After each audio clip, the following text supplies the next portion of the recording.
At dahil nagpakita na si Haring Araw ay napagdesisyonan ko ng maglinis at magtupi nitong aming mga damit. Di ko na nga kasi maintindihan kung bahay pa ba to o sampayan o bodega na dahil sa sobrang daming kalat. Almost 2 weeks nga rin kasi yung ulan mga mi, kaya naman hindi ako makapagtupi-tipoy at makapaglinis ng bahay kasi kahit sa loob ng bahay namin ay umuulan.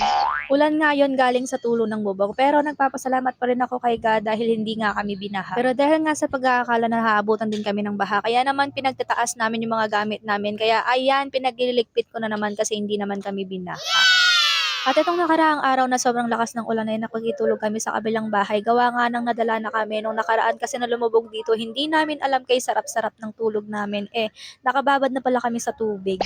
At dahil 2 days na nga umaaraw-araw mga mi, is napagdesisyonan ko ng maglinis ng bahay para dito na kami ulit matulog. Dumating nga dyan yung asawa ko para bisitin ako, pero hindi ka sa akin uubra, utos ka sa akin ngayon. Kesa nga bisitin mo ako dyan, samahan mo na lang ako maglinis, di ba nangako ka naman na magsasama tayo sa hirap at ginhawa.